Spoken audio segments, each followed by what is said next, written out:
Principal Harris stood rigid behind his desk, arms crossed tightly, as he glared down at the young black boy.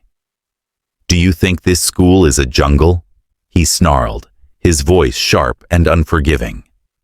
The boy, quiet and wide-eyed, gripped the edges of his chair, but said nothing. Harris's lip curled. "You animal, get out of my office." The boy flinched at the slur, his gaze dropping to the floor. "You are expelled, effective immediately. We do not tolerate your type in this school, boy." His words dripped with disdain, cutting through the silence like a blade, leaving no room for mercy. Where are you watching this story from? Let us know in the comments. And do you believe that all lives matter? Do you believe in justice and equality? If you do, hit that subscribe button now. It started on a Monday morning as the students gathered for the weekly school assembly. They sat cross-legged on the polished wooden floor of the gymnasium, their uniforms crisp and their expressions a mixture of curiosity and boredom. Principal Harris stood near the podium, with his arms folded across his chest, his gaze sweeping across the rows of students. The assembly had followed its usual routine of announcements and reminders until the time came for student presentations. Michael, a 10-year-old student, known for his thoughtful demeanor and passion for history, stepped confidently onto the stage. He adjusted the microphone and scanned the crowd, his dark eyes reflecting determination. He had spent the weekend carefully preparing a speech on the significance of African ancestry, a topic close to his heart. His research was thorough, and he believed in the importance of sharing his findings with his peers.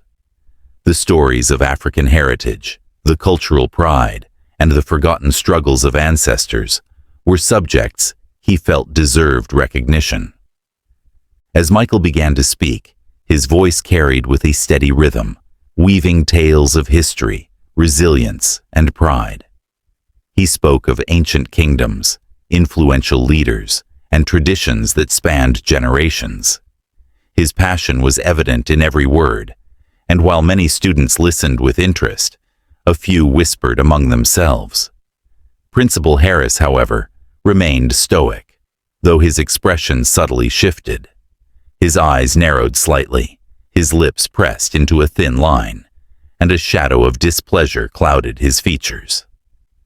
Michael concluded his speech with a hopeful message, emphasizing the importance of inclusivity.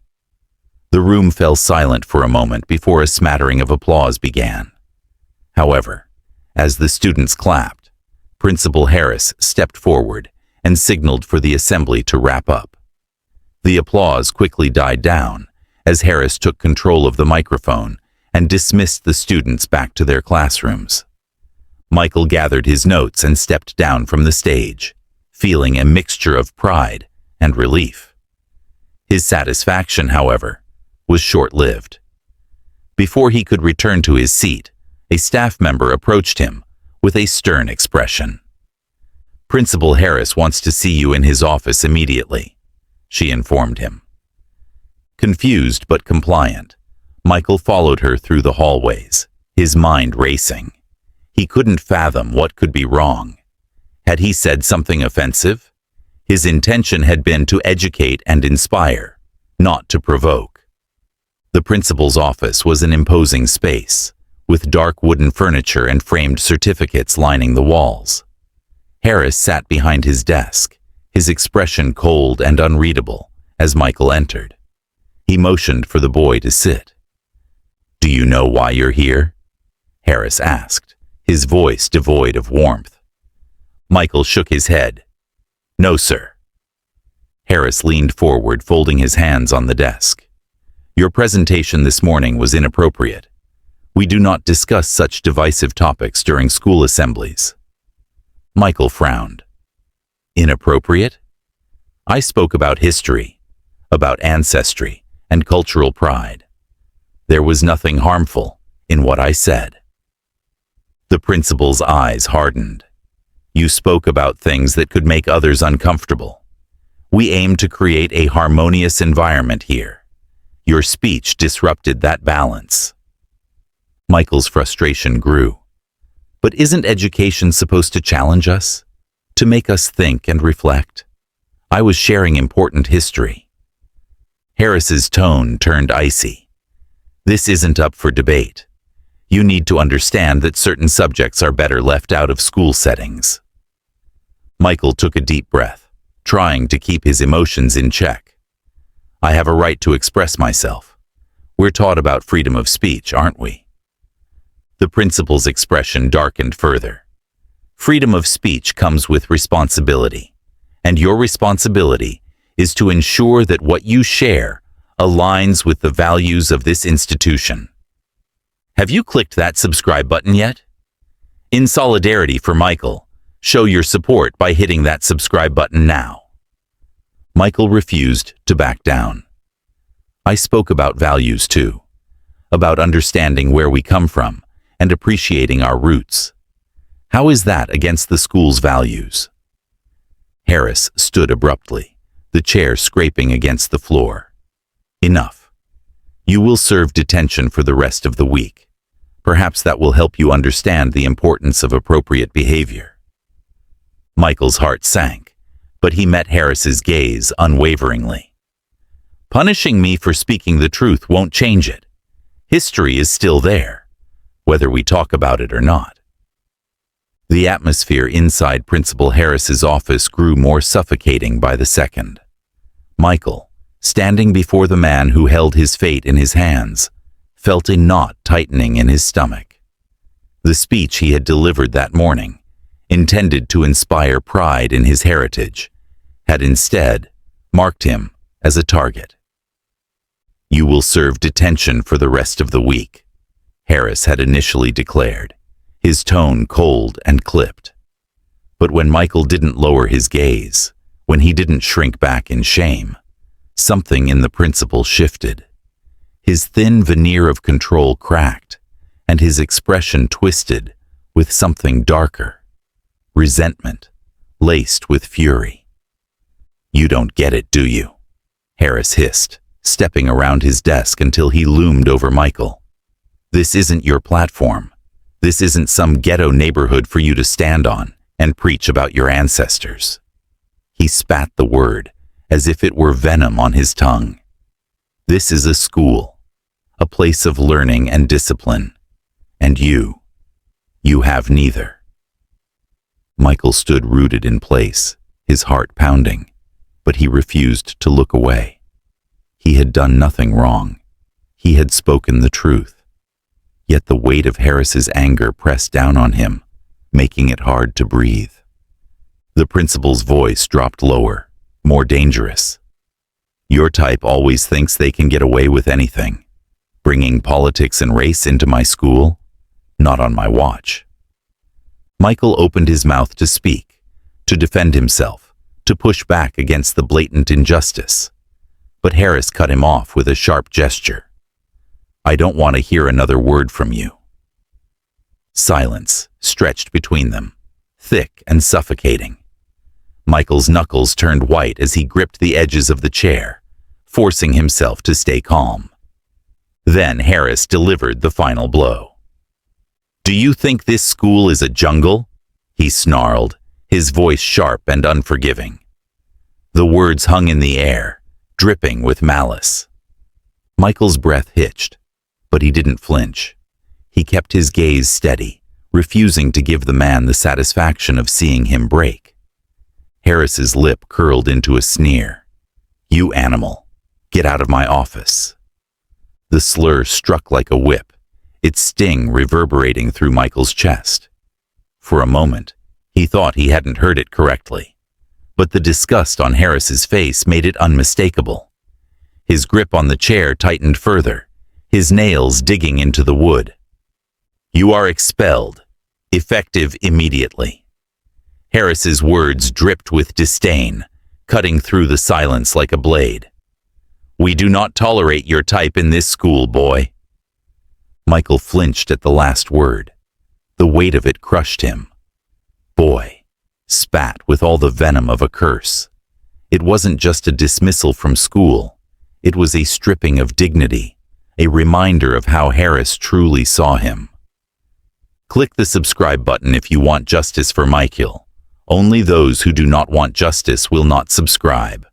Let us fight to make people like Michael have a voice and inspire change and equality. The principal remained rigid, arms crossed tightly, as if daring Michael to challenge him. But Michael said nothing. Slowly, he stood, his shoulders square, his back straight. He turned and walked out of the office without a word, leaving behind the echoes of Harris's hateful voice. Outside, the hallways were empty. The chatter of students from the assembly hall seemed distant now, muffled by the weight of what had just transpired. Michael's chest felt tight, his mind racing with the words that had been thrown at him, words that would haunt him long after he left the building. But as he stepped into the fresh air outside, he made a silent vow to himself. They would not silence him. Not now. Not ever. Michael walked out of Principal Harris's office in a daze. The harsh words echoed in his mind. Animal, your type, boy. His heart pounded, but he kept his head high. He wouldn't let the shame sink in. As he made his way to the front doors of the school, his hands trembled, not from fear, but from anger.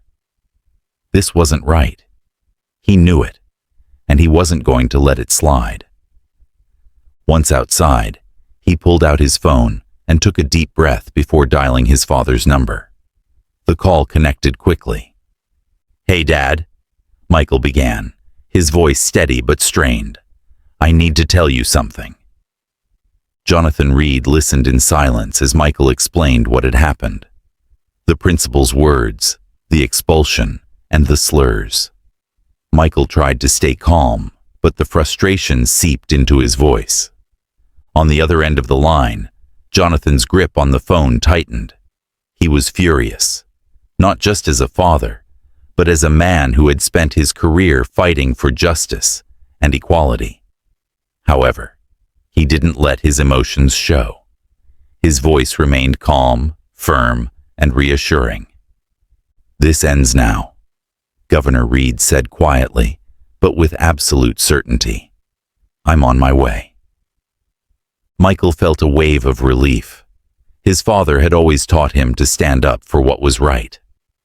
Jonathan had kept his position as governor under wraps to give Michael a normal life, free from scrutiny. But now, it was time to use that power. "Are you okay?" Jonathan asked.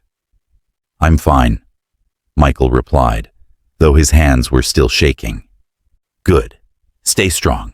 I'm on my way." As Michael hung up, he stood straighter, the weight of the moment settling on his shoulders. He wasn't just fighting for himself. He was standing up for every black person who had ever been silenced, every person who had been made to feel small for embracing who they were. Back in his office, Principal Harris remained unaware of the storm headed his way. He thought the matter was settled. He had no idea that the quiet boy he had expelled wasn't alone, and that the governor himself was coming to make sure justice was served.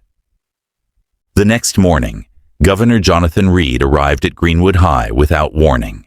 He walked with purpose, flanked by his security detail, their polished shoes echoing through the quiet hallways. Students paused mid-conversation, eyes widening as they recognized the governor from news reports.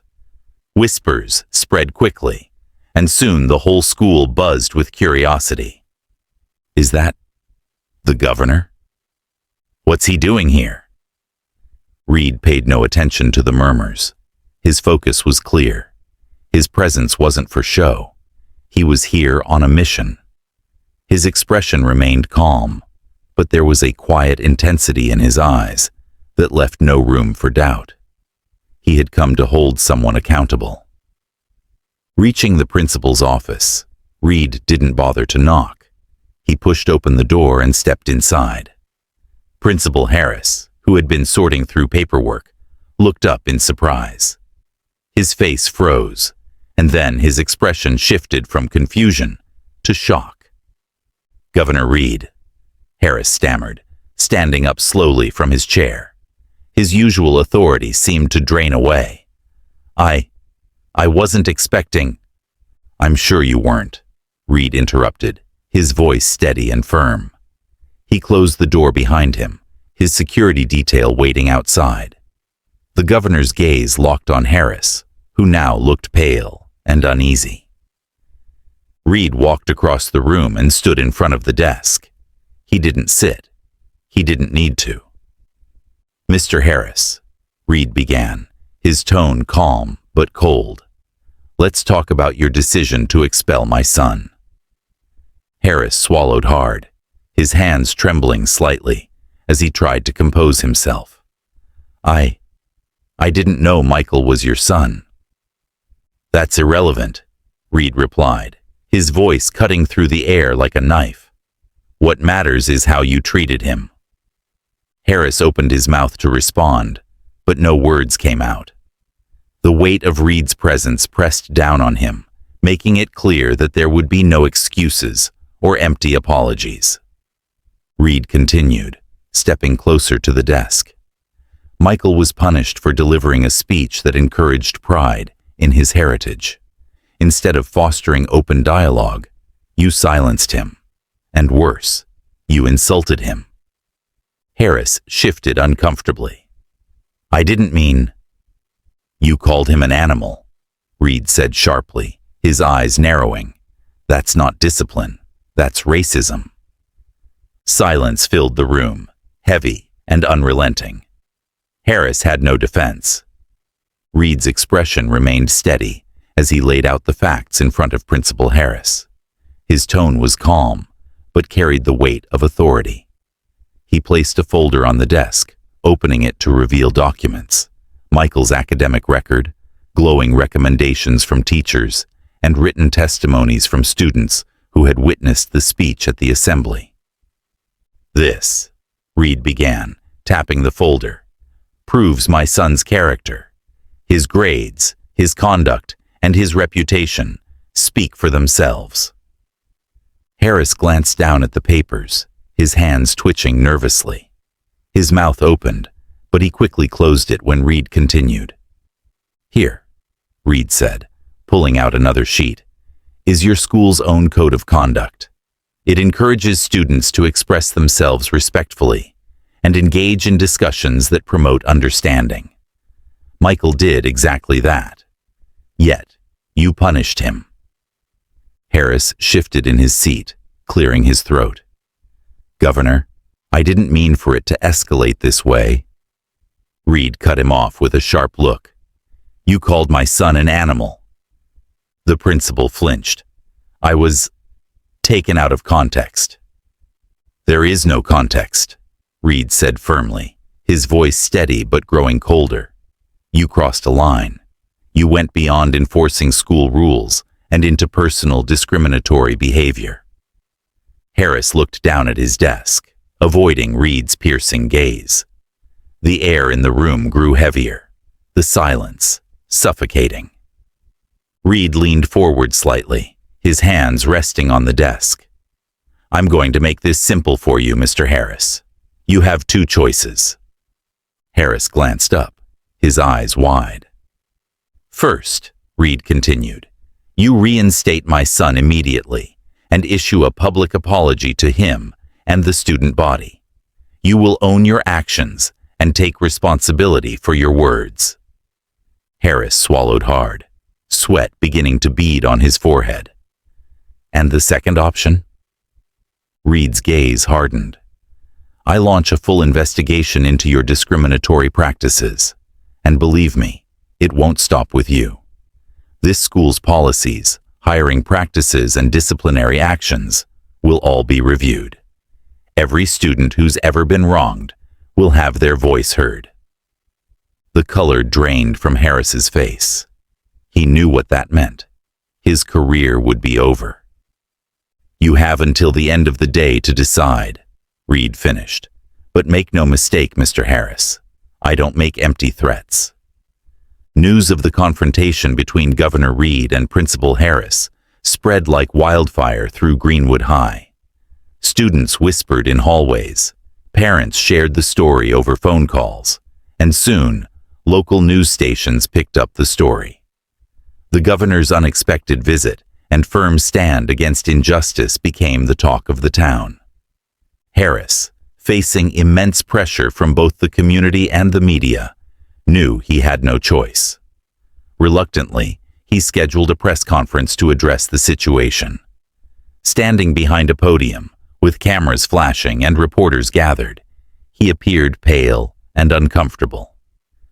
Clearing his throat, Harris began.